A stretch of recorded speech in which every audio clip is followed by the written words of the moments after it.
ఈ ఎర్రని టమాటాలతో మీకు ఒక రుచికరమైన పచ్చడి చేసి చూపిస్తాను. నిల్వ పచ్చడనమాట. Hi friends! This is Madhavi Narasimha. Welcome to my channel.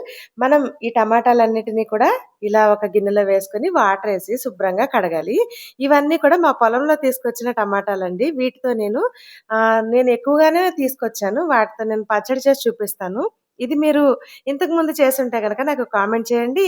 చేయకపోతే గనక మీరొకసారి ట్రై చేయండి. వీటినిలా శుభ్రంగా కడిగి నేను చూపిస్తున్నాను కదండీ! వాటితో మీరు పచ్చడికి ఎలా కొయ్యాలనేది ఇలా నేనొక్కటే చూపిస్తాను స్లోగా. తర్వాత నేను ఫాస్ట్ ఫార్వర్డ్‌లో పెట్టేస్తాను. ఇలా 4 ముక్కలుగా కట్ చేసేసుకోండి. అంతేనండి. టమాటాలన్నీ ఇలా మొత్తం కట్ చేసేసి, తొడిమెల్ని కొంచెం ఎక్కువనే కట్ చేసేసుకోవాలనమాట. కొద్దిగా ఇప్పుడేంటంటే నేను కిలో టమాటాలు తీసుకున్నాను కదా! దానికి 200 గ్రామ్స్ ఆఫ్ చింతపండు తీసుకోవాలి. తీసుకొని ఈ టమాటాలన్నిటిని ఇలా ఒక బౌల్‌లో వేసుకొని, ఈ చింతపండును కూడా శుభ్రంగా కడిగి గిన్నెలో వేసుకొని, ఒక టీ కప్పు వరకు ఆయిల్ వేసేసుకోవాలి. తర్వాత ఇందులోకి ఒక 4 టేబుల్ స్పూన్స్ ఆఫ్ సాల్ట్ వేసుకోవాలనమాట. అంటే ఇది ఉడికించడానికి వాటర్ అనేదొస్తుంది.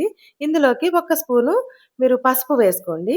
వీటన్నిటిని మిక్స్ చేసి స్టవ్ వెలిగించి ఒక్క 10 నిమిషాల పాటు సిమ్‌లో పెట్టి ఉడికించండి. అంతేనండి. ఈజీగా మెత్తగా ఉడికిపోతుంది. మనం ఇలా మూతలోకి వచ్చిన ఆవిరి కూడా ఇందులోకే వచ్చేస్తుంది కదా! సిమ్‌లో పెట్టడం వల్ల ఏంటంటే మంచిగా మగ్గుతాయన్నమాట. ఇంకా తర్వాత ఒక 2 నిమిషాల పాటు నార్మల్‌గా ఉడికించి పక్కన పెట్టి చల్లారనివ్వండి. ఇంక దీన్ని మనం ఇలా మిక్సీ పట్టుకోవాలన్నమాట. నేను కిలో టమాటాలు, 200 గ్రామ్స్ చింతపండు తీసుకున్నాను కదండీ! దానికి ఒక 150 గ్రాముల వరకు కారాన్ని తీసుకోండి.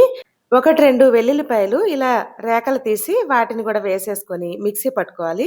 సాల్ట్ సరిపోయిందో లేదో చూసుకొని కొద్దిగా వేసుకొని ఇందులోకి ఆవాలు, మెంతులు కొద్దిగా ఫ్లేవర్ కోసం పొడి వేసుకొని దీన్ని కూడా ఇలా మెత్తగా గ్రైండ్ చేసుకోవాలన్నమాట. రోట్లో అయితే భలే ఉంటుందండి రుచి కూడా.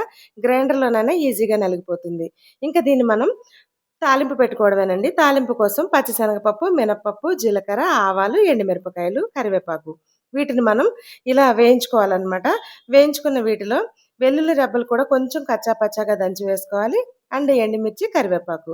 వీటిని మనం సరిపడా ఆయిల్ వేసుకొని మంచిగా వేయించుకున్న తర్వాత రుబ్బి పెట్టుకున్న పచ్చడి ఏదైతే ఉందో దాన్ని ఈ గిన్నెలో వేసుకొని మనం ఒక్కసారి ఇందులోని చెమ్మ అనేది ఏదైనా ఉంటే పోయేలాగా ఒక్క 2 నిమిషాల పాటు సిమ్‌లోనే గ్యాస్ స్టవ్ మీద పెట్టేసుకోండి. తర్వాత గ్యాస్ ఆఫ్ చేయండి. ఒకవేళ మీకు మిక్సీలో తిరగడానికి ఇబ్బందవుతుందంటే కొద్దిగా వేసుకోండి. తిరగడానికి మీకు తడి ఎక్కువగా లేదు అంటే గనక ఆయిల్ వేసుకోండి. తాలింపులో ఆయిల్ తక్కువ వేసుకోవచ్చు. అర్థమైంది కదా! ఈజీగా ఎండతో పని లేకుండా ఈ టమాటా పచ్చడిని మనం ఇలా తయారు చేసుకోవచ్చనమాట. ఇంకా దీన్ని నేను ఒక డబ్బాలో నిల్వ చేసుకుంటున్నాను.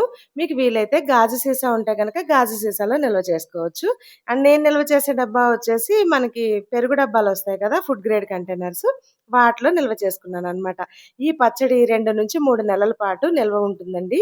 మనం వాటర్ గనక ఏమైనా వేస్తే పచ్చడైతే నిల్వ ఉండదు. పైన ఇలా ఆయిల్ వచ్చేలాగా వేసుకుంటే పచ్చడనేది అస్సలు పాడవదు. ఫ్రిడ్జ్‌లో పెట్టుకుంటే 4, 5 నెలల పాటు కూడా నిల్వ ఉంటుంది. బయటైతే 3 నెలలుంటుంది. నచ్చితే ఒకసారి ట్రై చేసి ఎలా వచ్చిందో కామెంట్ చేయండి. Thank you for watching.